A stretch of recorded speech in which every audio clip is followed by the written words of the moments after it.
Oke, jam 11.30 ya. Bismillahirrahmanirrahim. Assalamualaikum warahmatullahi wabarakatuh. Gimana nih guys kabarnya? Habis UAS kan? Terus udah beres belum sih? Udah kan ya harusnya ya? Harusnya sih udah beres ya. Terus kalau nggak salah ya informasinya untuk termo ini yang bab terakhir emang nggak diuasin ya? Gimana? Atau gimana nih? Jadiin PR, tugas gitu ya? Halo guys. Enggak dijadiin tugas gitu. Oh ya, nyantai lah berarti ya? Gimana Kak? Nyantai berarti ya? Ya, tapi susah. Susah. Oke. Kita mulai aja kali ya. Siapa tahu gitu kan kalau udah lihat soal-soal tahun lalu. Seperti biasa di hari ini tutor bab terakhir ya tentang siklus. Sebenarnya sedikit gua sama Dila nyediain soal tuh pakai soal tahun lalu juga sebenarnya. Cuma ada 4 soal. Tapi insya Allah nanti di luar tutorial ini bakalan gua kasih sama Dila soal-soal suplemen gitu. Jadi beberapa soal siklus yang sebenarnya juga hasil rekap dari soal-soal tahun-tahun sebelumnya juga. Siapa tahu bisa ngebantu gitu ya. Mungkin Dila bisa langsung mulai, Dil. Oke. Berarti ini kalian ujiannya udah pada beres ya? Harusnya udah, Ben. Udah Kak. Ya, selamat lah ya di sisa-sisa semester. Tapi ini apa? RTF gimana? Udah tubes? Udah nggak sih? Kita kan diundur gara-gara mereka presentasi. Oh gitu. Udahlah. Udah tinggal rehat-rehat lah. Kita yang belum. Gila, semangat guys. Mulai, Dil. Jadi sekarang materinya udah tinggal tentang siklus ya. Mudah-mudahan sih kayaknya materinya lebih mudah dimengerti. Semoga aja. Tapi kalau biasa mau nanya-nanya boleh ya. Oke, jadi di sini kita ada 4 siklus yang dibahas. Masing-masing ada contoh salah juga. Yang pertama nih review dulu sedikit siklus Otto. Jadi pokoknya yang dari tiap siklus tuh ingat-ingat aja nih grafiknya kayak gimana, terus prosesnya apa aja. Nah, dari situ baru kita dapat rumus-rumusnya ada apa aja. Nah, untuk siklus Otto sendiri, dia tuh di 2 bagian dari prosesnya itu dia V konstan. Terus untuk di 2 yang lainnya dia isentropik. Nah, untuk V konstan kan berarti kan W usaha itu kan integral PDV ya, berarti kan usahanya nggak ada. Terus di sini kita bisa cari Q masuk sama Q keluar, karena kalau isentropik itu dia nggak ada keluar masuk Q-nya. Nah, terus ini rumus-rumusnya. Ada perbandingan T, K ini apa ya sebutannya konstanta. Gitulah dia beda tiap zatnya gitu. Terus di sini ada perbandingan V disebutnya R. Terus di sini ada efisiensi juga sama MEP.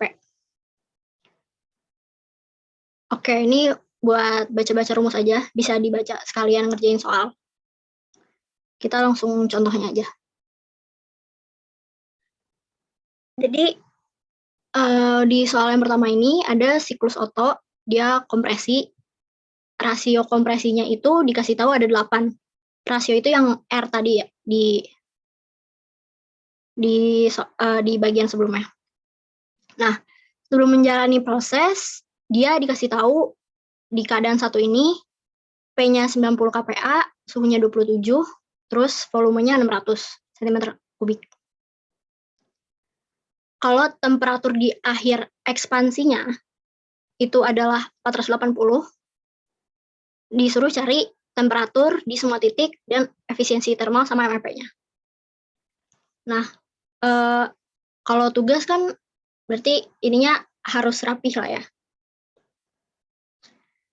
Kayak biasa, kita cari dulu sistemnya, dikasih tahu di soal, dia siklus udara, siklus Otto, zatnya udara.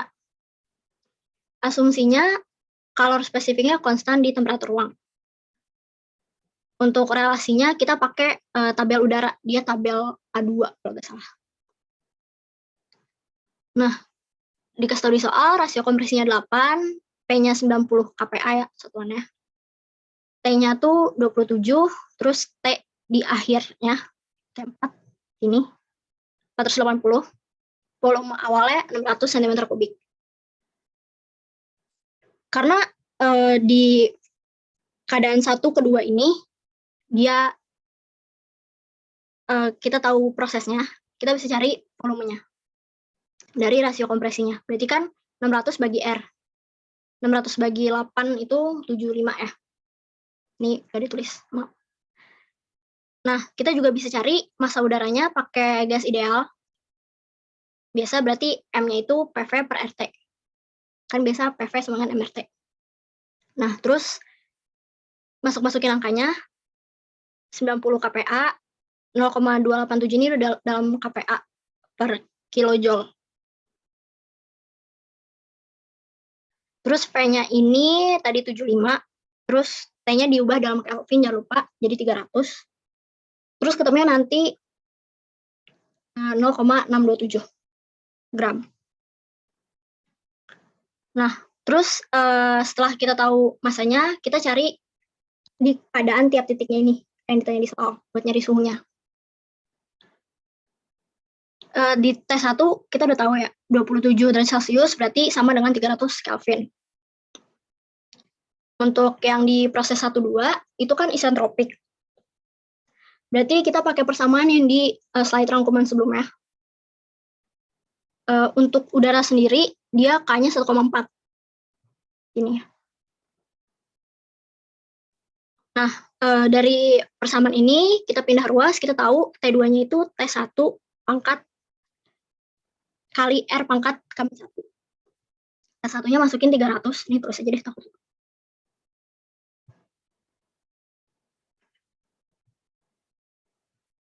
T1 300 Kelvin ya.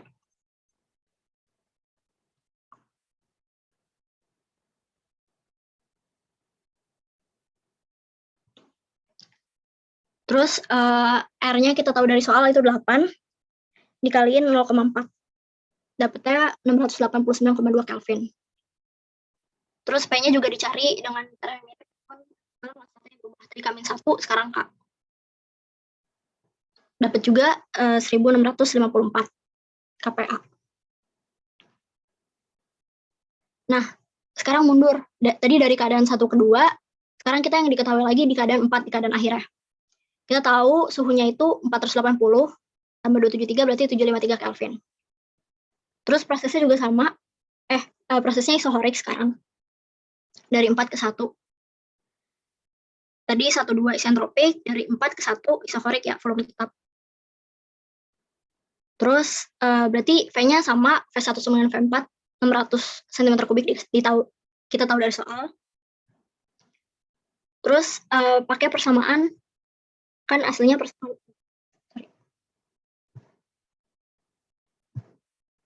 Aslinya kan persamaan V1 per T1 kan. Ini konstan. Nah, sekarang kita tahu kalau V-nya konstan, berarti ini bisa dicoret, jadi tinggal P1, T1 sama dengan konstan. Berarti P4 itu P1 per T1. Atau juga MRT per V dari gas ideal kayak tadi. Nah, pakai persamaan yang ini, kita tahu ini kurang.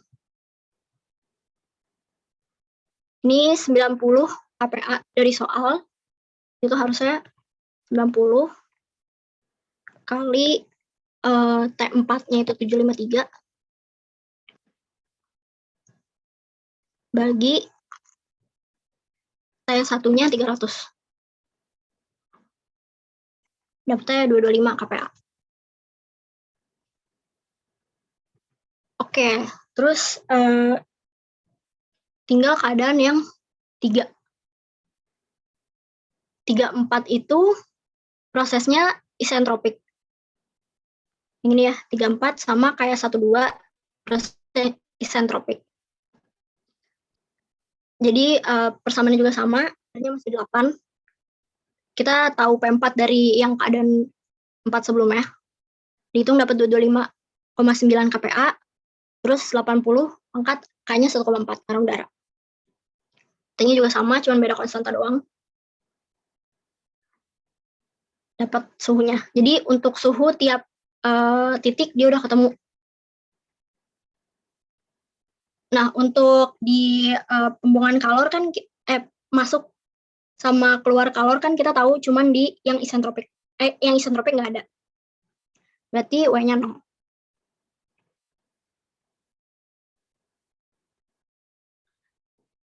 Nah, ini untuk pakai hukum Kal energi untuk nyari bagian 2 sama 3. Tadi tuh ditanya efisiensi termal sama MEP-nya.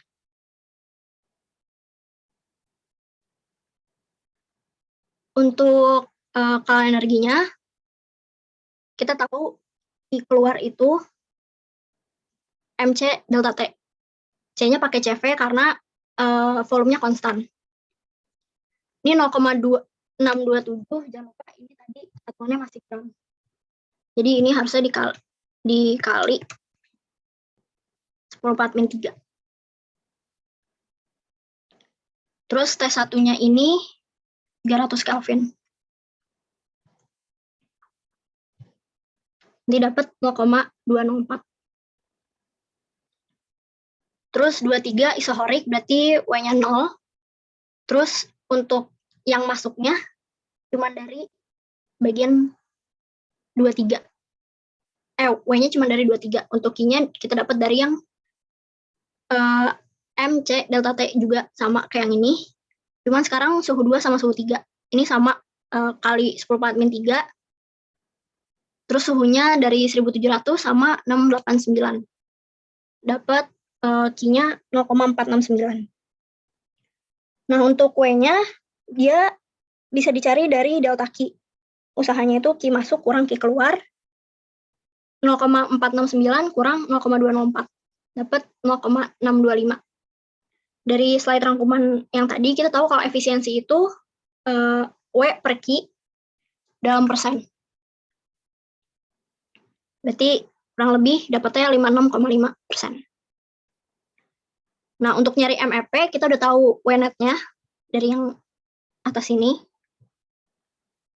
Dibagi aja sama delta V. V1 kurang V2. V1 kita tahu 600. V2-nya itu di mana tadi?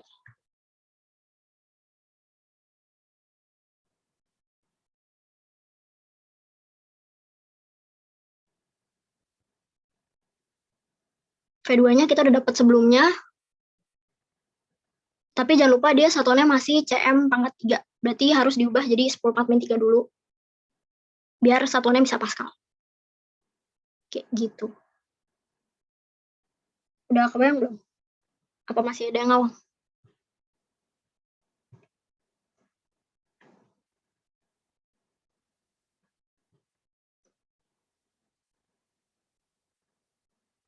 Oke. Karena diem aja, mungkin lanjut dulu ya. Ntar kalau ada yang mau tanya, boleh selalu aja. Itu tadi di siklus Otto. Itu nggak bisa next.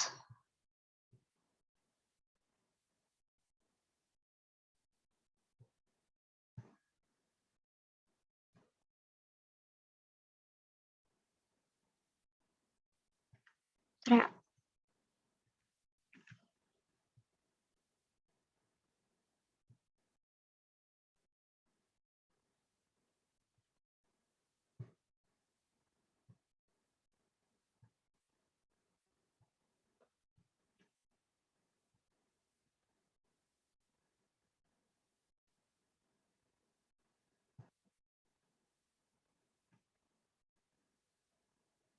ini tadi untuk yang satuannya agak ketutup, sorry. Dapat CV-nya 0,718 tadi dari sini ya, dari tabel A2. Karena satuannya tadi perlu kilogram, makanya perlu dikaliin 10⁻⁻3. Oke, lanjut. Yang siklus kedua itu siklus diesel, dia masih agak mirip sama siklus Otto. Di bagian 1,2 sama 3,4 itu ada isentropik juga. Rumusnya masih sama, tapi sekarang konstantanya ada 2. Ada konstanta kompresi sama konstanta C ini apa ya, lupa namanya. Nah, tapi di proses yang 2 lagi, itu ada yang 1 P konstan di proses 23 sini, terus ada V konstan di proses 41. Nah, untuk Q-nya sendiri, kalor itu masuknya dari proses 23 sama proses 41 untuk yang keluar.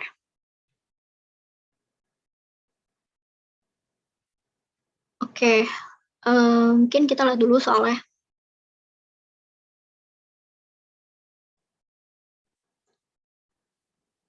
Nah, sekarang di siklus diesel ini ada rasio kompresi juga, masih sama kayak tadi, itu 18. Oh, rasio cut off, ini yang RC. Ini RC, ini R ya. Nah, P awalnya itu 230 kPa, suhu awalnya 180. Asumsinya sama kayak tadi, udara juga dingin standar, berarti tabelnya yang A2 tadi ya. Sama yang ditanya 3, jumlah kalor, efisiensi, sama MEP-nya. Untuk solusi, biar urut, kita ngitung dari sistemnya. Ditulis dulu sistemnya siklus diesel, zatnya udara. Terus asumsinya dia CV-nya konstan. Terus dari datanya kita tahu ada R itu 18, rasio kompresi, terus RC ini rasio cut off, itu 2. Untuk tekanannya itu di awal 230, terus T-nya 180. Untuk R masih sama kayak tadi, pakai yang kJ per kilogram Kelvin, 0,287. Ini satuan juga masih sama kayak yang tadi.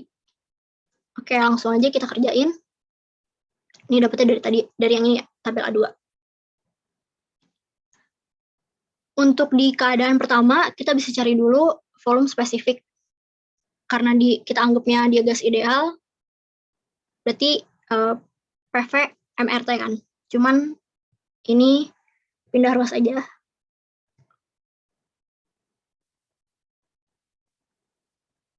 Berarti kan PV per M sama dengan RT. Ini kan sama aja kayak V kecil.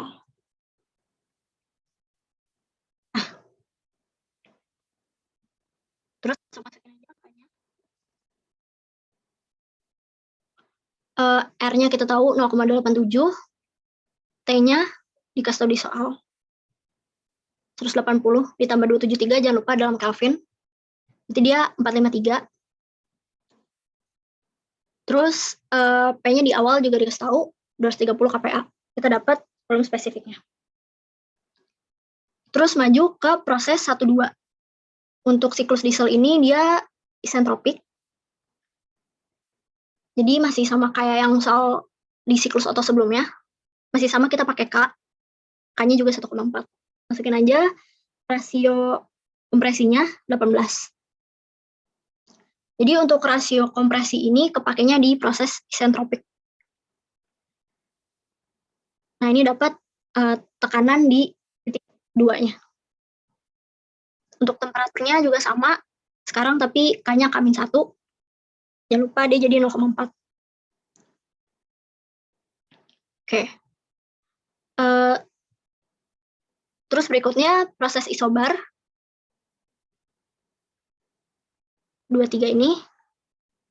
Berarti dia tekanannya yang konstan ya. Di isobar ini kepake rasio cut off. Perbandingan dari V3 per V2. Sama juga masukin angkanya, T2 kita dapat dari bagian sebelumnya tadi 1439, 5, rasio cut off kita tahu dari soal 2. Berarti 2800. Nah, untuk yang terakhir ini, proses 3,4 itu isentropik lagi. T3-nya kita udah tahu, 2800, tinggal masukin aja. Sekarang karena tadi nggak nyari V2 ya, mungkin biar gampang juga langsung perbandingan R-nya.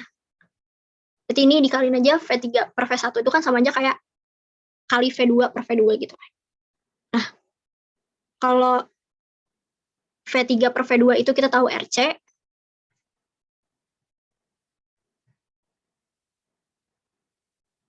V3 per V2. Untuk R-nya sendiri, V1 per V2. Benar. Nah, langsung aja masukin angkanya. K-nya sama 1,4 lagi. Kita dapat langsung suhunya. Masukin aja 2/18 pangkat 0,4, dapat sekitar 1200 Kelvin. Tekanannya dengan cara yang sama. Sekarang tapi K-nya nggak -1, tetap 1,4. Oke, untuk yang bagian pertama ditanya jumlah kalor. Untuk jumlah kalor, tadi dia masuk di 2 ke 3, keluarnya di 1. Berarti di proses 2-3, kita tahu tekanannya konstan. Langsung aja, Q itu sama dengan delta H, sama dengan CP kali delta T, karena P-nya konstan, makanya dipakainya CP. Di tabel A2 tuh kita tahu kalau CP-nya itu 1,005 buat udara. Terus T3 min T2 kita dapat dari slide sebelumnya. Dapat 1400 untuk Q-in-nya.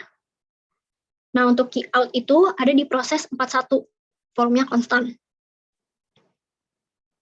Volume konstan berarti W-nya 0, berarti Q-out-nya langsung delta U aja. Karena volume konstan berarti pakainya CV. CV delta T. Masukin lagi angkanya. Dari tabel kita tahu CV-nya 0,718. Terus delta T-nya T4 min T1. Dari slide sebelumnya, kalau T1 dikasih di soal. Ini sekitar 1200 kurangi 450 sekian. Dapatnya 533 kJ per kilogram. Ini jawaban pertama udah dapat. Sekarang kita cari W netnya, yaitu selisihnya. Berarti langsung aja Q-in minus Q-out, Q-in-nya dari sini, Q-out-nya dari sini. Dapatnya 900 kJ per kilogram. Efisiensi masih sama kayak sebelumnya. Kalau efisiensi selalu Q-net minus W-net per Q-in. Berarti 913 bagi 1446. Dapatnya ini kayaknya 63% sih.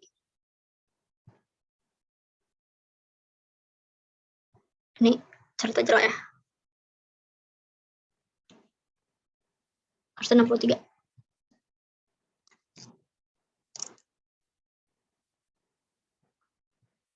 Nah, volume spesifik 2 itu bisa kita cari dari volume spesifik 1 per R. R-nya ini R kompresi yang 18 tadi. Ini harusnya ditulis 18.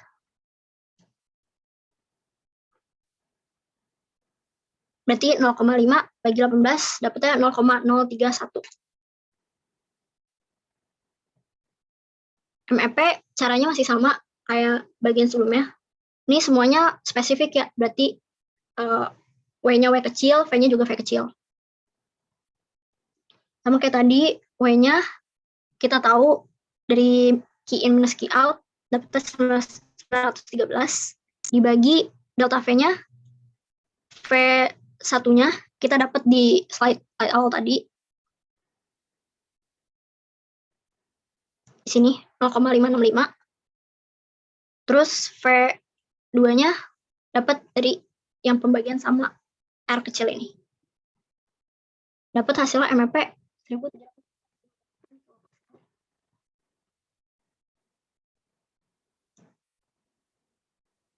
Oke. Udah sih sebenarnya. Lebih gampang nggak sih daripada biasanya? Asal yang penting tuh kalian tahu ini sistemnya sistem apa, grafiknya kayak gimana, prosesnya ada apa aja, terus turunin aja rumus-rumusnya dari 1 ke 2, 2 ke 3, 3 ke 4 kayak gitu. Mana yang punya Q, mana yang punya W. Asal itu udah tahu, udah selesai soalnya. Ada yang mau ditanya? Ada yang bingung atau kecepatan?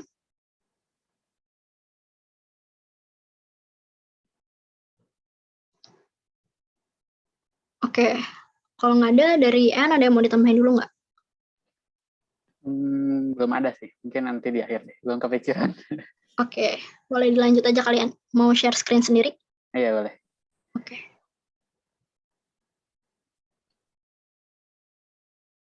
Ya. Bismillah. Muncul ya. Sekarang siklus Rankine ya. Siklus Rankine. Tadi yang udah di awal tuh ada siklus Otto, siklus diesel itu termasuk siklus daya gas ya, siklus daya gas. Nah sekarang kita masuk ke siklus Rankine sama siklus refrigerasi. Dua-duanya ini termasuk ke siklus daya uap. Siklus daya uap. Ya bedanya apa ya substansinya tadi? Kalau yang tadi gas, kalau ini uap. Uap kalau gas kan dia masuk juga ya kompresibel ya. Kalau ini uap tuh bisa dari liquid, fluid kayak gitu. Masuk ke dalam boiler, kemudian bisa jadi uap, nanti bisa dikondensasi dan lain-lain gitu. Jadi ini bermain dengan substansi murni air. Baik lagi, apa itu definisi substansi murni? Substansi murni itu kan contohnya air ya. Air itu kan bentuknya bisa dalam fase gas atau dalam fase cair gitu. Jadi purely di siklus Rankine sama siklus refrigerasi nanti itu kita menggunakan substansi murni gitu ya. Nah, siklus Rankine ini sebenarnya muncul karena siklus Carnot, siklus uap Carnot yang ini, bentar ya, gua gambarin dulu.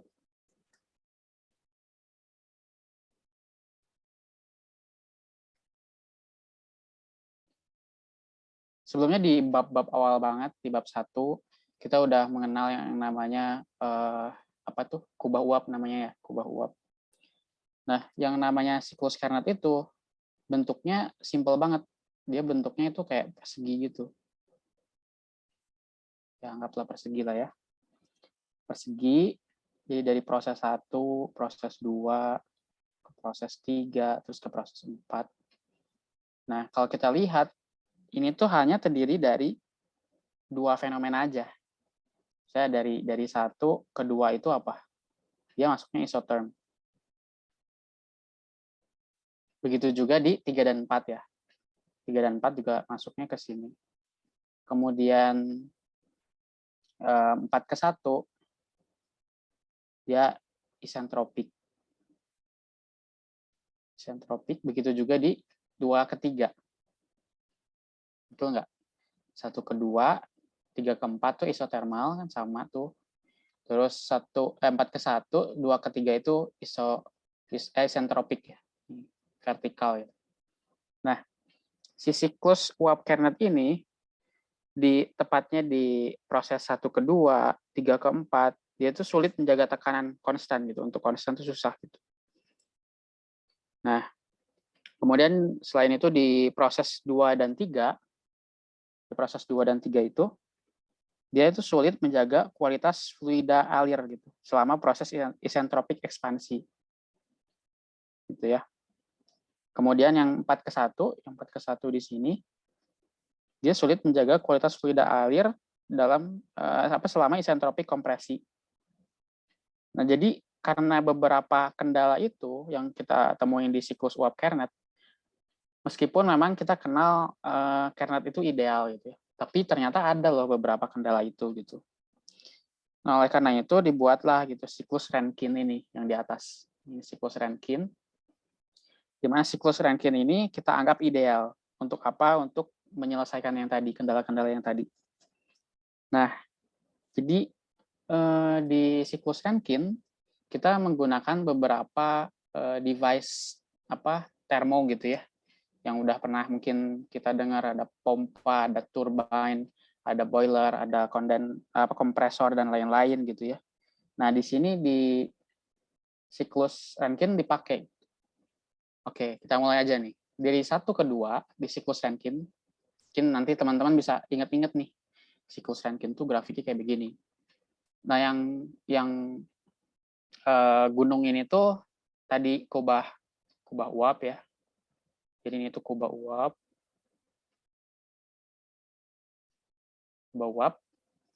Kemudian kita lihat yang merah ini adalah siklus Rankinnya. Prosesnya dari 1 ke 2, 2 ke 3, 3 ke 4. Gitu.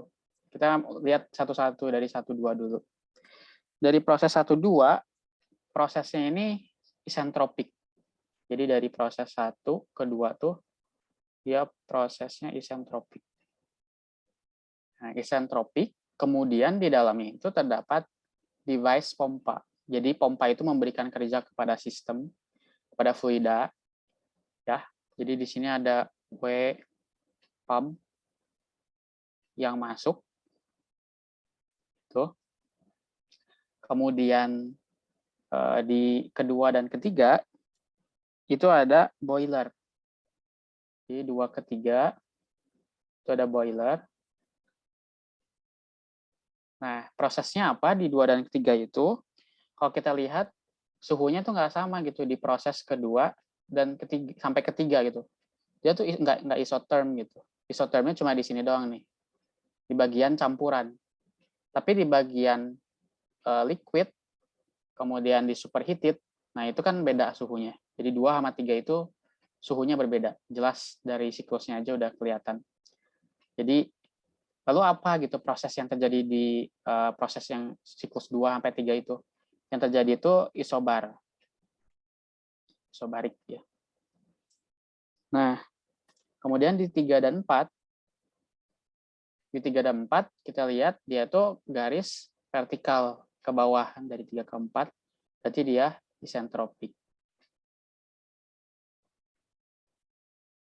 Nah, kemudian di device yang dipakai di 3 dan 4 itu adalah turbine. Kemudian di keempat dan ke-1, 4 sampai 1 itu isobarik.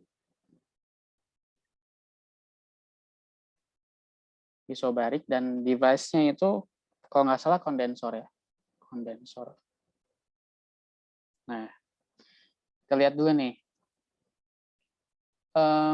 Untuk device pompa, kemudian turbine, ini pasti ada kerja. Jadi kerja yang diberikan, kerja yang dikeluarkan gitu. Kemudian kalau di boiler, kita bayangin aja kalau misalkan ingin membangkitkan panas, kalau ingin kita buat fluida panas, berarti kita harus masukin kalor gitu kan. Makanya di sini tadi 2 dan 3 itu prosesnya kan ini boiler ya, ada boiler di 2 dan 3. Kalau gue tulis sini ada boiler. Nah, itu that's why kenapa ada Q-in di sini. Karena fluida yang ada di proses 2 dan 3, kalian bayangin aja misalkan ada pompa gitu ya, pompa. Ini air tuh masuk gitu. Fluida gitu, maksudnya substansi murni masuk, dipompa gitu. Masuk, kemudian dilanjutin ke boiler. Nah, di boiler ini, nanti dia dapat kalor. Dan enggak tuh? Kan dibakar tuh. Maksudnya dipanasin si fluidanya. Nah, berarti ada kalor yang masuk gitu. Setelah itu baru dia mendorong turbin. Maka dari itu kenapa ada kerja yang keluar. Nah, setelah itu baru terakhir ke kondensor. Dari kondensor, Q-nya dilepas, kembali lagi ke cair. Ini diterapin di mana? Diterapinnya itu di gas bumi, apa namanya, pembangkit listrik, yaitu ya gas bumi ya, panas bumi. Jadi gas yang dari dalam diubah dulu jadi cair, kemudian dia masuk ke boiler, dipanasin, setelah itu masuk ke turbin, berputar, mengeluarkan kerja, dari setelah itu dikondensasi dengan kondensor, balik lagi gitu ke liquid kayak gitu. Salah satu implementasinya. Nah, gue harap tuh yang 4 proses ini tuh bisa dibayangin. Soalnya nanti di soal tuh bakalan lebih gampang kalau ngebayangin kayak begini gitu. Nah, di siklus Rankine ini ada beberapa persamaan kan. Kalau kita lihat dari siklusnya ada W pompa, ada W turbin, ada Q yang masuk, ada Q yang keluar. Maka ada beberapa persamaan yang dipakai. Yang pertama W pompa dulu deh ya. W pompa. W pompa yang masuk. W pompa yang masuk itu berlaku persamaan M dot gitu ya. M dot H2 min H1. Kemudian berlaku ini juga kalau nggak salah ya. P2 min P1. Nah, kalau W dot ini dibagi M dot kan bakalan jadi intensif ya, ini besaran ekstensif. Jangan lupa bab-bab sebelumnya. Kemudian ini intensif ya, volume intensif. Di mana V itu dievaluasi atau dicari dari V pada proses ke-1. Jadi V yang di sini tuh dicari pada proses ke-1 yang di sini. Ini proses ke-1. Gitu. Yaitu saat kapan? Saat fluidanya itu berupa fase liquid. Fase liquid pada tekanan pada poin ke-1. Bayangkan. Jadi V pada proses ke-1 pada tekanan ke-1 gitu. Ya. Kemudian yang selanjutnya berlaku W turbin dulu. Kita loncat dulu ke usaha aja dulu ya. W turbin yang keluar. W turbin out itu sama dengan M dot H3 min H4. Sorry. M dot H3 min H4. Selanjutnya ada baru Q in. Q ini kalau nggak salah persamaannya gini. Sedangkan Q out itu H4 min H1 ya. Nah, saya persamaannya tuh ini aja gitu, keempat ini aja sebenarnya. Cuma ya kadang soal dibuat ribet gitu, harus nyari ini dulu, harus nyari itu dulu. Gitu. Tapi jangan bingung, ntar kita lihat siklusnya. Kemudian biasanya ditanyain juga berapa efisiensi dari siklus Rankine ini gitu. Seperti yang kalian kenal di bab-bab sebelumnya, efisiensi itu kan nyarinya tinggal apa sih, W net gitu ya, W net dibagi Q yang masuk. Benar nggak? Gini. Atau 1 min Q out dibagi Q in. Kayak gitu. Apa itu W net? W net itu, buat tulis di sini ya.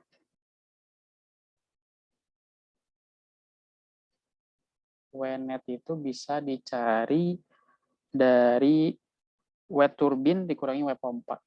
W turbin keluar dikurangi W pompa yang masuk. Gitu. Nah ya, udah sih cuma itu doang rumusnya yang dipakai. Sekarang kita langsung lihat soal aja. Ini soal yang pertama. Nih emang pertama. Emang satu sih soalnya untuk yang siklus Rankine.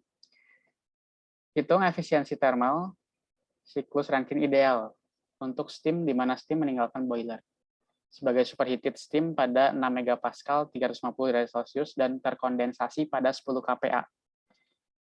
Lihat dulu pertanyaannya. Pertanyaannya adalah hitung efisiensi thermal siklus Rankine. Berarti ditanyakan apa? Ditanyakan efisiensinya kan. Berapa? Untuk steam. Nah, kalau ada kata-kata steam, itu berarti substansinya air, water gitu ya. Jadi steam itu sama dengan air. Jadi steam itu water. Kemudian steamnya itu meninggalkan boiler. Nah, tadi kita ingat di slide sebelumnya boiler tuh di sini. Ya. Steam meninggalkan boiler sebagai superheated. Ini kubah nih, kan kubah uap. Kalau kita ingat kubah uap tuh di sebelah sini apa? Liquid. Di sebelah sini superheated. Sedangkan yang tengah-tengahnya campuran. Gitu kan. Nah, di sini di soal dibilangin steamnya itu meninggalkan boiler. Kalau meninggalkan boiler kan kalau dari 2 itu kan baru masuk ke boiler. Terus berarti meninggalkan boiler tuh di 3. Oh, berarti yang ini informasi 2 megapascal 350 derajat Celcius itu adalah di 3. Jadi OP3 itu adalah 6 megapascal. Kemudian T3-nya itu adalah 350 derajat Celcius. But di slide sebelumnya, gue udah bilang bahwa di proses 2 sampai 3 itu adalah isobarik. Berarti P3 ini tidak lain juga adalah P2. Gitu. Jadi kalau teman-teman, ini kan PR ya. Kalau ngerjainnya pelan-pelan aja gitu. Biar bisa nangkep satu-satu. Jadi biar nggak bingung gitu. Makanya harus sistematis kalau ngerjain termodinamika itu. Pelan-pelan aja, nggak apa-apa, santuy. Terus selanjutnya kita baca lagi. Dan terkondensasi pada 10 kPa. Kondensasi di mana? Kita lihat prosesnya. Tadi 1, 2, itu kan ini web pump ya. Terus 2, 3 boiler. 3, 4 turbine. 4, 1 kondensor gitu. Nah, berarti si kondensasi itu terjadi di kondensor. Jadi ini itu terjadi di kondensor. Kondensor di mana? Di daerah sini kondensor. Di bawah. Oh, berarti 10 kPa itu ya karena 1 dan 4 ini adalah isobarik, berarti sama aja berarti ya. P1 sama dengan P4 itu adalah 10 kPa. Itu, bayang ya. Jadi ini dari mana? P2 sama dengan P3 yang tadi udah gue jelasin. P3 tadi udah aman, clear. P1, P4 juga tadi ya, karena kondensor di bawah, proses 4 sampai 1 adalah isobarik gitu. Kemudian ditanyainnya adalah efisiensi. Efisiensi apa sih yang dibutuhin? Efisiensi itu yang dibutuhin adalah W net dibagi Q in. Ya kan? Oh, berarti kita ingin cari dulu W net-nya berapa.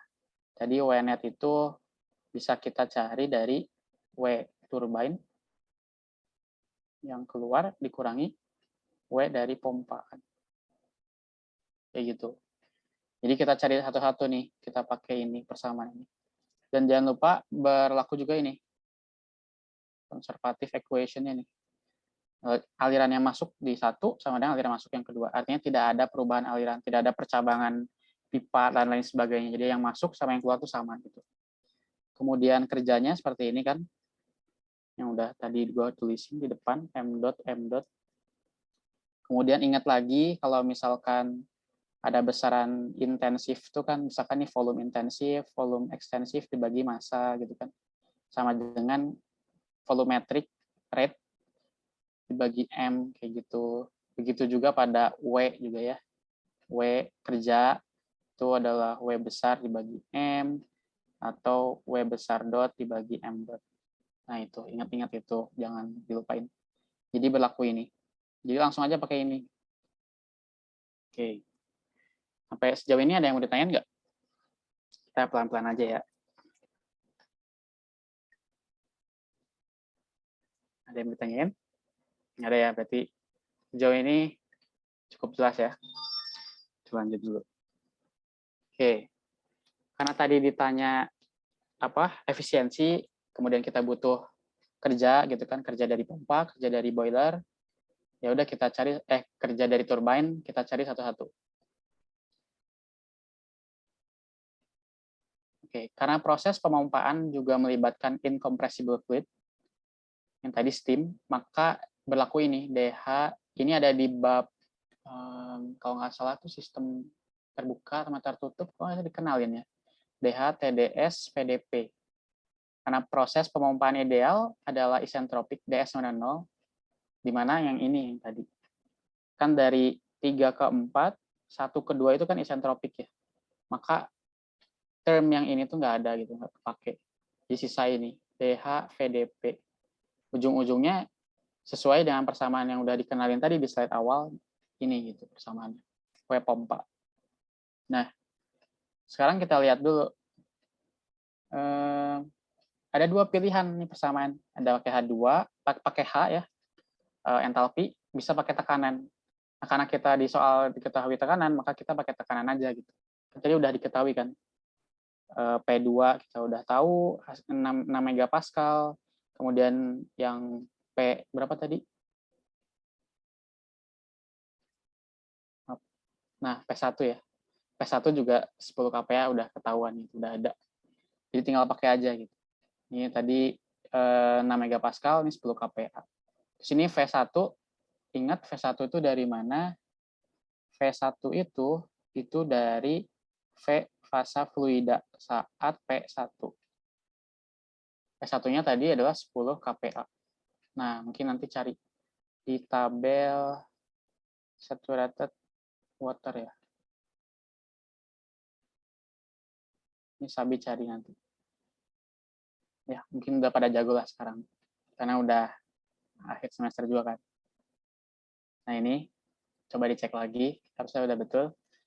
Terus udah dapet nih web pump. Sekarang tinggal kita cari boiler ya. Tinggal kita cari boiler sama Q-in. Nah, untuk mencapai situ kita step by step dulu nih.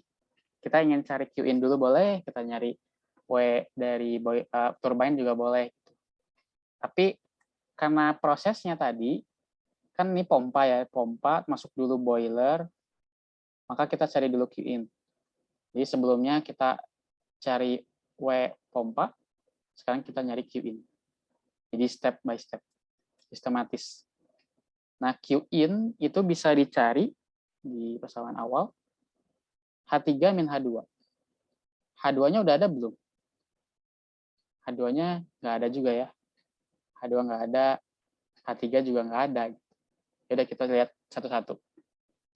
H2 itu ada di sini kan, ini H2. H2 itu di proses kedua. Nah, kita lihat dulu deh satu-satu ya. Di P1, tadi 10 kPa, kita dapetin H1. Tapi masanya fluida, fasanya fluida. Fluida, liquid maksudnya. Terus kita dapat ini. Begitu juga ini. Kemudian W pompa. Oh ya, W pompa kan tadi udah dapat kan ini. 6,05 kJ per kilogram. Nah, kita manfaatin untuk mencari H2. W pump ditambah H1. H1 tadi udah ada. Nanti di sini kita dapetin nih. Bahwa H2 itu besarnya adalah 197,88 kJ per kilogram. Nah, berarti untuk cari Q-in, tinggal kita cari H3-nya kayak gimana. Gitu. Nah, untuk di ketiga itu kan kita tadi punya P3 ya. Punya P3, punya T3 juga kan. P3-nya tadi berapa? 6 megapascal. Kemudian T3-nya tadi sekitar berapa tuh? 350 ya, 350 derajat Celcius.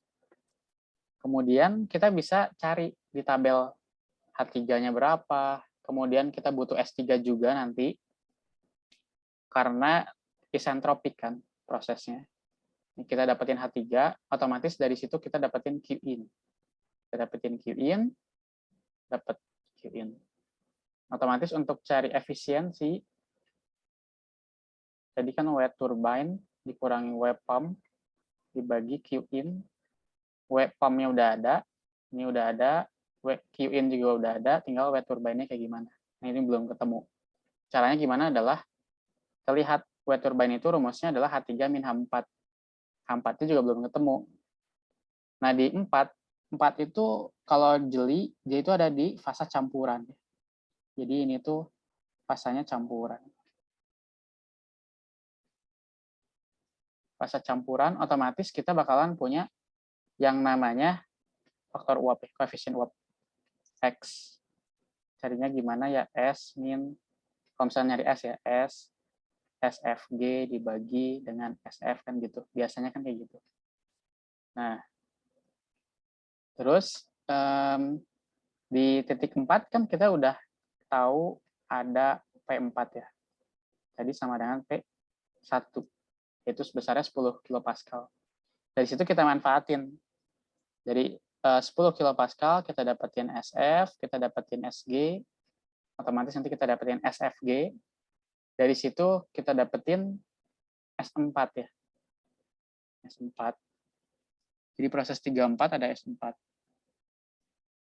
Nah, oh ya, karena 3 dan 4 itu adalah isentropik, otomatis kan sama, berarti S4-nya sama dengan S3 gitu. Otomatis nanti X4 itu koefisien uap ya. Itu bisa dicari dari ini, data yang ini. Nah, otomatis kita dapetin. Nah, udah kita dapetin, nanti gimana gitu. Ya udah, kita kan ingin nyari W turbin gitu kan. W turbin berarti kita tinggal nyari H4 gitu ya. H4 itu ya karena dia campuran, jadi dia fasanya itu campuran, kita manfaatin koefisien uapnya, kita nanti dapat gitu. Otomatis W turbinnya juga dapat. W-net-nya nanti dapat karena W pompa tadi udah ada sebelumnya dan efisiensinya udah dapat juga. Akhirnya bisa dihitung gitu. Kayak gitu. Jadi sebenarnya lihat aja gitu dari prosesnya, 1 ke 2, 2 ke 3 gimana, 3 ke 4 gimana. Nah, kalau saran gue, di siklus ini yang perlu dicari itu adalah, kalau di siklus ya, pada umumnya siklus itu biasa yang dicari itu adalah besaran entalpi sama S gitu. Kalau nggak salah itu ya, HS itu aja. Tapi nggak menutup kemungkinan untuk mencari yang lain gitu. Tapi pada umumnya mencari HS. Jadi ada baiknya ketika di awal udah ada data-data di 1, kedua, 3, 4, P-nya berapa, tekanannya berapa, temperaturnya berapa. Mending cari ini dulu deh, H-nya berapa, S-nya berapa gitu. Biar nanti pas di hitungan tuh kita udah tahu gitu, nggak bolak-balik kan pusing gitu. Jadi udah kenal duluan, oh ini variabelnya ada ini gitu. Jadi nggak bingung. Gimana guys? Oh, siklus Rankine kayak gitu sebenarnya. Nah, siklus Rankine ini ideal gitu ya. Benar ideal.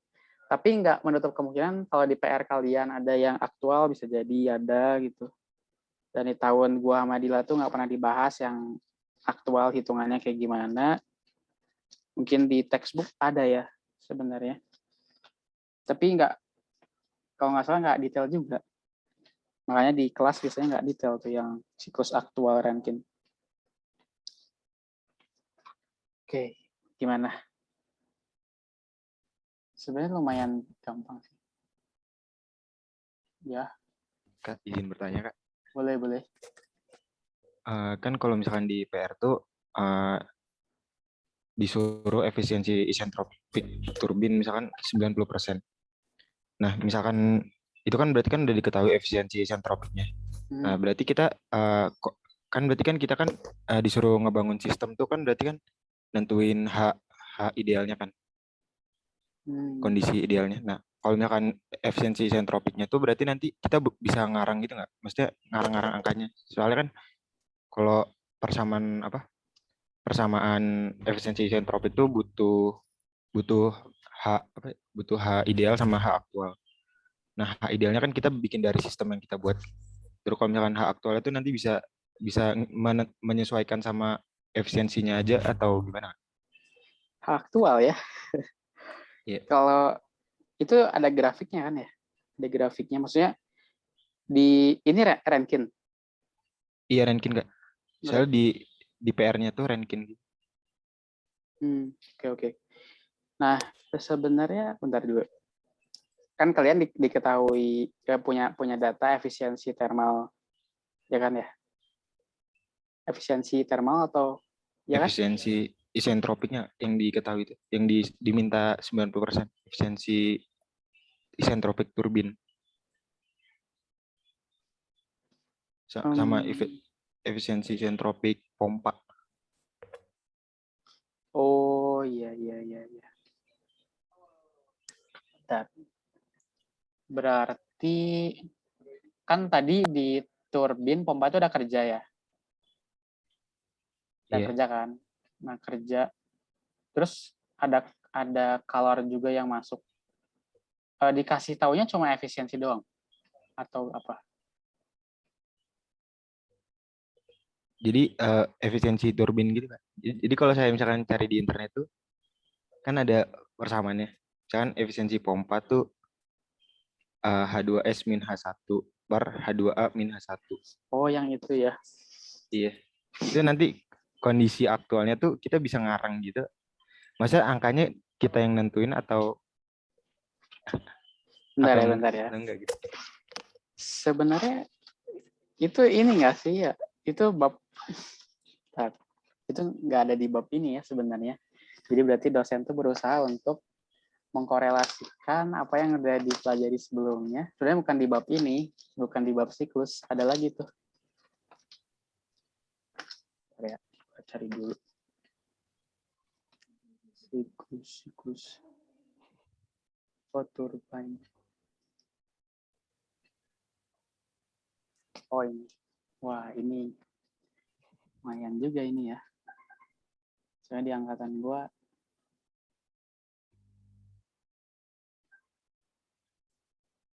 yang grafiknya gini bukan ya?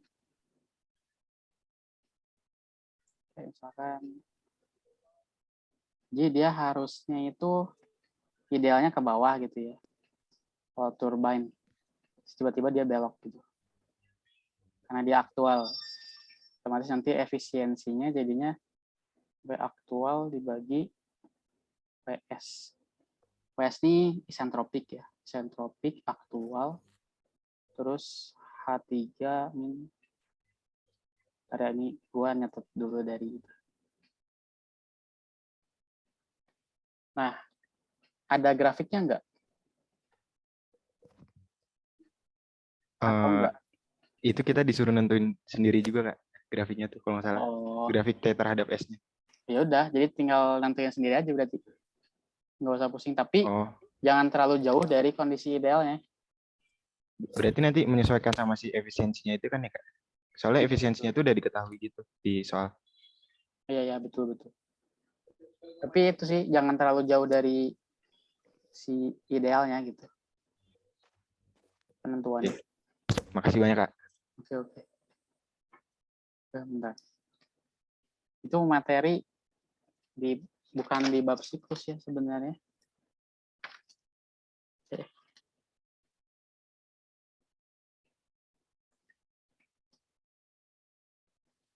Ya oke. Ada lagi nggak yang mau ditanyain? Soalnya yang bab itu tuh jarang dibahas itu waktu tahun gua sama Dila. Tapi diajarin.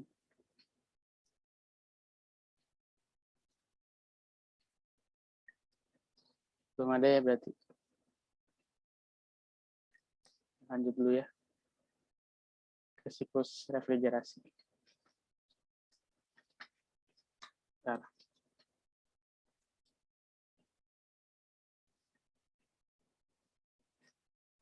Oke, kita lanjut ke siklus refrigerasi.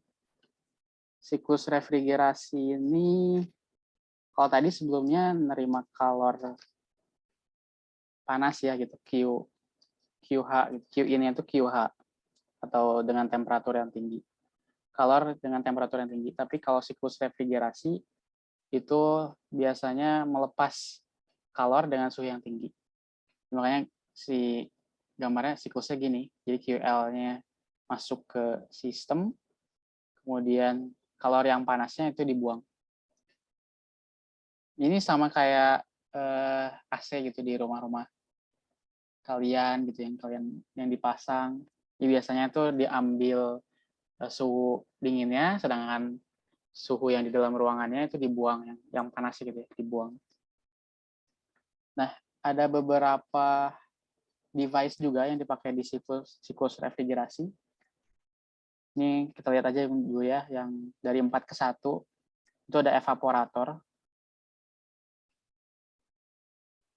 Kemudian 1 ke 2 itu ada kompresor. Kemudian 2 ke 3 itu kalau nggak salah ada kondensor ya. Kemudian yang 3 ke 4 baru kalau nggak salah ini valve. Kalau nggak salah ya valve. Nggak usah gue tulisin, valve nggak akan ada gunanya juga. Nggak akan ada di hitungan.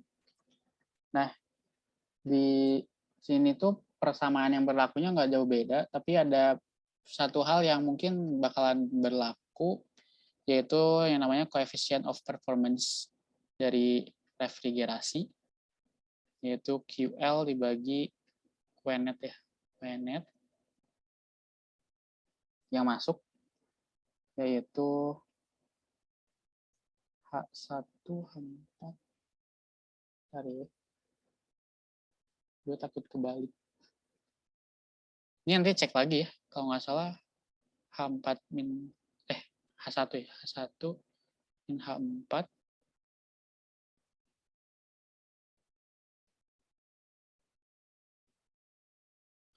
H1 min H4 H2 min H1 kemudian COP heat pump itu QH dibagi Qnet in sama dengan H2 min H3 dibagi H2 min H1. Kemudian ada juga kalau ingin cari QH itu berlaku QH itu kan 2 ke 3 ya. Jadi dia bentar. QH 3 min H2 ya, nggak salah. Ntar kalau gua salah koreksi aja ya. Gua juga agak lupa. H 3, 2, 1, 4. Mungkin begini. Nanti coba kita lihat di soal deh. Yang berlaku kayak gini ya persamaannya sama efisiensi. Jadi ada efisiensinya juga sebenarnya. Sama-sama Wnet dibagi Q in ya. Q ini berarti QH. QL. Sorry, QL. Langsung ke soal aja. Ini Anda diminta mendesain sebuah sistem pendingin ruangan penyimpan daging menggunakan siklus kompresi uap ideal dengan refrigeran. Berarti kita menggunakan substansi refrigeran. Ruang penyimpanan daging ingin dijaga pada suhu minus 16 derajat Celcius. Nah itu berarti di dalam, suhu di dalamnya. Kalau di siklusnya itu di mananya, berarti di paling bawah. Jadi di bagian sini, min 16 derajat Celcius. Paling rendah. Karena sedangkan suhu ruangan di sekelilingnya itu adalah 20 derajat Celcius. 20 itu di sini. Lingkungan itu daerah sini. Yaitu di 20 derajat Celcius. Agar dapat mendinginkan sejumlah daging dalam waktu yang diinginkan, sistem pendingin harus mampu mengeluarkan kalor dari ruang pendingin dengan laju 64.000 kJ per hour. Nah, kalau ngomongin masalah pendingin, kemudian ini tuh maksudnya kita ingin ngasih kalor yang bersuhu dingin sebesar 64.000 kJ per hour. Jadi tidak lain ini tuh adalah QL.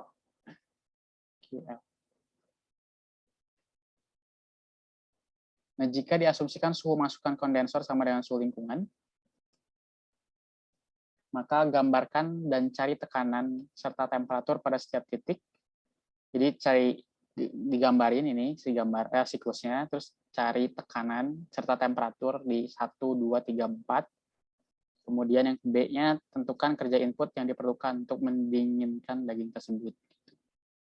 Jadi jawabnya seperti biasa kayak yang tadi juga ya di slide sebelumnya, sistemnya apa, kemudian tabel propertinya apa, pakai refrigeran.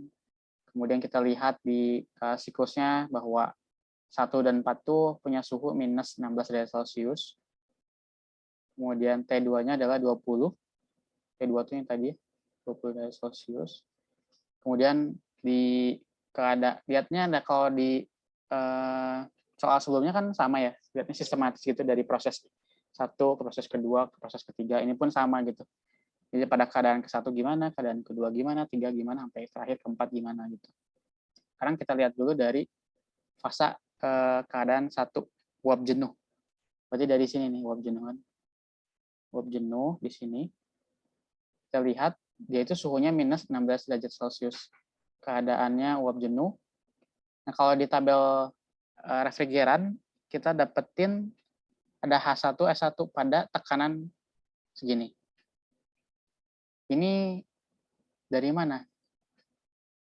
Nah, kalau di uap jenuh tuh kan kita bisa langsung ngambil apa namanya, tekanannya kan. Jadi saturated gitu. Bisa langsung ngambil P saturasinya. Jadi itu dari situ. Oke, dapat H1, dapat S1. Ya. Kemudian yang selanjutnya kita lihat keadaan kedua, yaitu pada proses dari satu ke kedua ke sini. Nah, dia kan prosesnya isentropik. Dari satu ke dua itu isentropik. Maka kalau begitu tadi yang S1 udah dapetin kan. Berarti kita bisa nemuin S2 juga. Berlaku yang tadi isentropik. Nah, dari data S2 dan T2, T2 yang mana yang tadi? Yang 20 derajat Celcius. Ini di sini. 20 derajat Celcius. Sedangkan yang di bawah tadi minus 16. Nah, kita dapetin data ini. H2 dan P2. Saat superheated. Benar nggak saat superheated? Karena di titik 2 itu kan dia ada di atas sini. Itu saat superheated. Kita dapetin ini. Jadi secara tidak langsung kita udah jawab satu persatu nih. T1 udah tahu kan. Kita suruh nyari tekanan dan temperatur di masing-masing titik, udah tahu. T1, P1 udah tahu. P4 juga udah tahu. Kemudian T2 udah tahu juga ya, 20 derajat Celcius. Kemudian kita lihat di titik pada fase keadaan ketiga. Nah, pada keadaan ketiga itu cair jenuh di sini. Cair jenuh. Maka diproses sama seperti yang sebelumnya di siklus Rankine. Kalau yang mendatar gini nih, 4 ke 1, 2 ke 3, itu tuh isobarik. Jadi sama-sama tekanannya nggak berbeda gitu. P2 sama P3. Nah, otomatis maka dengan interpolasi kita peroleh nilai segini H3 dan T3. Ini dari mana ya? Ya dari cair jenuh. Cair jenuh kita dapetin ini. Nah, di keadaan keempat, itu adalah proses isoentalpi. Jadi kalau yang sebelumnya di proses Rankine itu kan dia turun dulu ke sini, kalau Rankine ya, dia turun ke sini terus gini kan. Di sini kan, di pas garis. Nah, maka kalau di refrigerasi itu 3 ke 4 miring, jadi dia isoentalpi. Kalau isoentalpi berarti H3 itu sama dengan H4. Otomatis kita berarti tinggal nyari apa nih? Jadi tekanannya udah dapet, terus suhunya juga udah dapet. Jadi sebenarnya udah kejawab ya. Jadi T2 udah dapet. Bentar ya. Nah kan T1 udah dapet. T4 juga udah dapet. Kemudian tadi T2 juga udah dapet. Sama T3 udah dapet juga ya. Gitu juga pada tekanannya. Sekarang di soal yang kedua adalah tentukan kerja inputnya. Gimana caranya? Ya udah. Tadi input tuh QH min QL. Q out min Q in. Ini persamaannya. Nah, sebelumnya kita udah dapetin QL-nya. 64.000 kJ per hour. Jangan lupa selalu diubah dulu ke kilojoule per second. Ini diubah dulu ke kilojoule per second. Berdasarkan hukum kekekalan energi, untuk aliran mantap ya, maka berlaku persamaan ini. Jadi kita ingin cari tahu dulu nih, si laju aliran masanya berapa. Untuk apa? Untuk cari QH. Karena QH kan persamaannya m dot H2 min H3. Itu ya. H2 min H3. Maka m dot itu perlu dicari gitu. Sedangkan H2 H3-nya udah diketahui sebelumnya. Nah, kalau kita udah bisa nemu si m dot dari si Q-nya, QL, maka kita bisa hitung dapat yang persamaan yang di bawah ini. Ini QH-nya. Dengan gitu Y-net-nya bisa kita cari dan hasilnya 2,42 kW. Gitu. Nah, gua nggak tahu yang soal ini tuh bakalan sama atau enggak sama PR kalian, tapi ya at least mudah-mudahan bisa ngasih bayangan kayak gimana gitu ya kerjaannya. Karena jujur mungkin yang tadi ditanyain tuh di tahun gua sama Dila tuh nggak keluar. dan nggak pernah ada tugasnya juga kan. Tuh.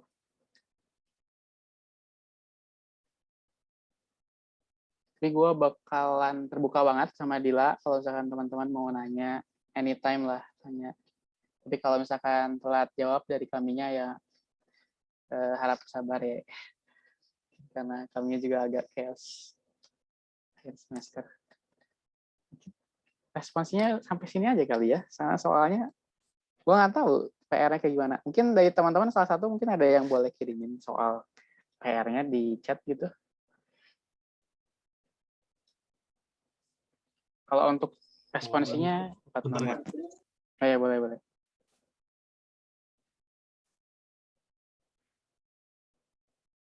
Iya, hanya 4 nomor kalau yang dari gua sama Dila. Bentar.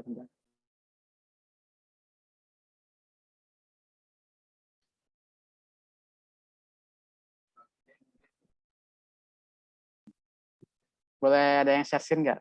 Share screen soalnya coba. Gua pin. Oh. Sudah terlihat. Udah. Ini kayak. Jadi diminta untuk buat laporan.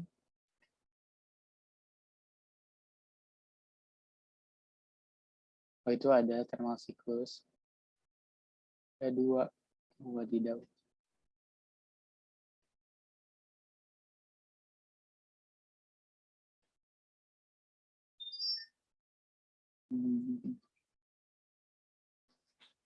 Iya. Oke, gue izin screenshot ya. Oh ya.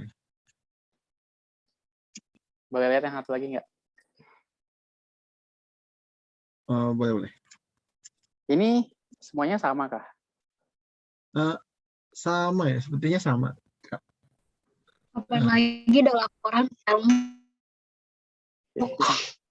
Ya ada laporannya ya. Semangat lah. Tapi menurut gue kerjanya sebisanya gitu ya.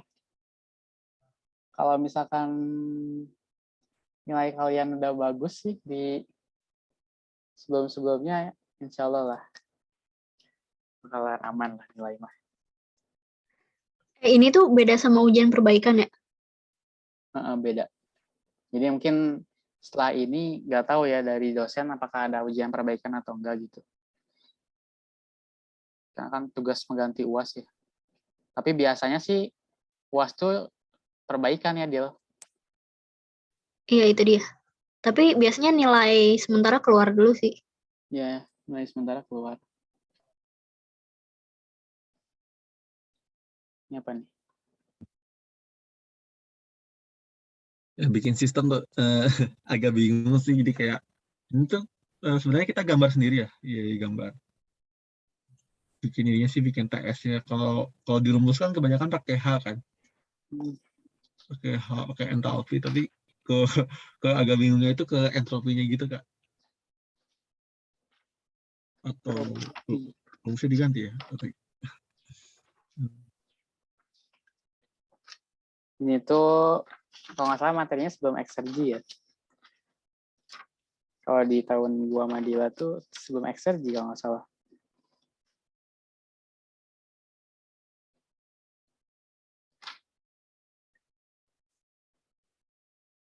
Di kalian tuh memang disuruh sama dosen tuh untuk bikin simple power plant sebenarnya.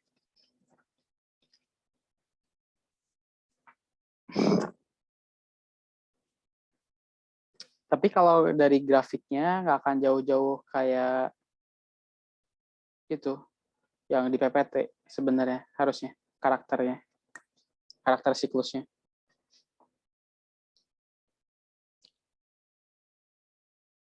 Tapi untuk ininya ya jaringan pemipaannya kayak gitu-gitu, nah ya mungkin itu yang jadi tantangan. Itu disuruh nggak?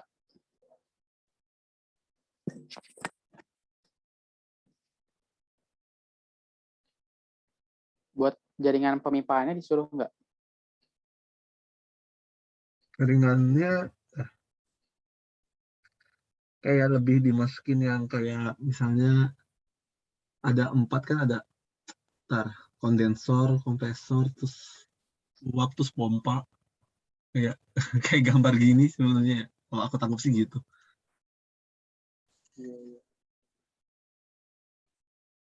Yang kayak gini.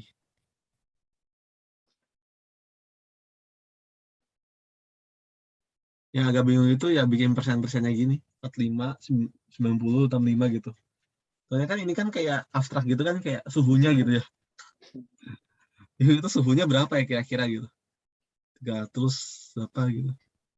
Sebenarnya kalau udah ngomongin masalah efisiensi dari turbin, efisiensi dari pompa tuh, kita nggak ngelihat suhu, jadi langsung grafik, karena grafiknya juga siklusnya itu udah berupa apa entalpi terhadap entropi gitu.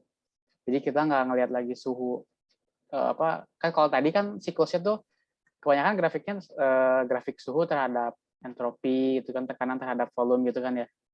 Nah kalau yang kasus ini di simple power plant design tuh langsung grafiknya H terhadap S gitu. Itu tantangannya di situ. Kalau misalkan gua sama Dila boleh ngerjain ngasih bocoran mah. Tapi menurut gua ya udah kerjain aja semaksimal mungkin yang kalian bisa. Gak apa-apa gitu kalau misalnya bingung. Ya kan ini per grup kan, jadi diskusi aja sebaik mungkin. Gitu. Karena kan buat pengganti UAS juga ya. Kalau dari Askul mah terbatas di situ soalnya. Nggak boleh gitu. Cuma boleh ngasih petunjuk doang. Makanya nanti kalau teman-teman udah mulai ngerjain, terus bingung, bisa banget untuk nge-PC gue sama Dila gitu.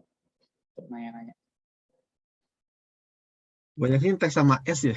Jadi ya udah.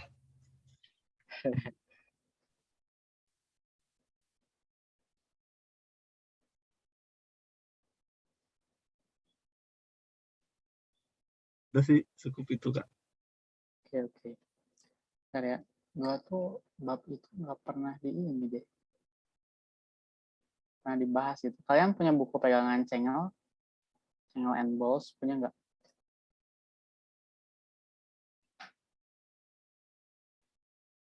Yang ini, bentar ya.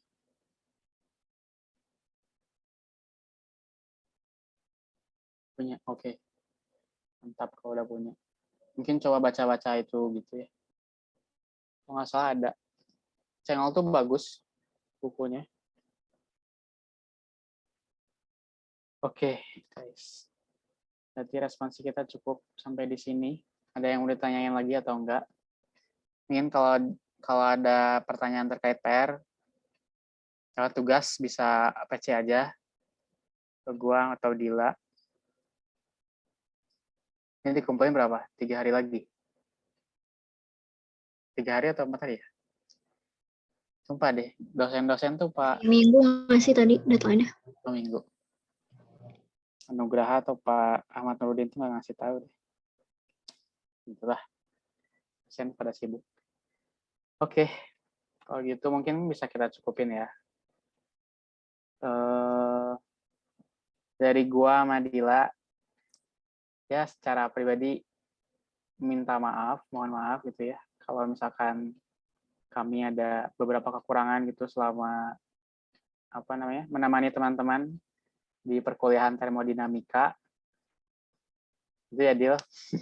Mungkin banyak kurangnya sih gitu. Tapi ya mudah-mudahan bisa jadi pembelajaran untuk teman-teman dan semangat untuk ngerjain tugas pengganti UAS-nya. Jangan sungkan-sungkan untuk bertanya ke kami berdua gitu kalau misalkan bingung. Anytime lah bisa. Insya Allah kami jawab. Oke, makasih teman-teman udah hadir. Sebelum kita tutup, beneran kita tutup, mari kita berdoa. Berdoa menurut kepercayaan masing-masing dimulai.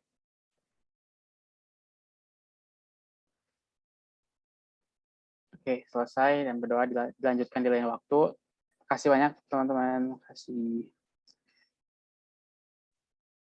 Kak. Yuk, semangat. Makasih Kak. Makasih Kak. Makasih Kak. Amin. Nilainya semoga bagus-bagus ya.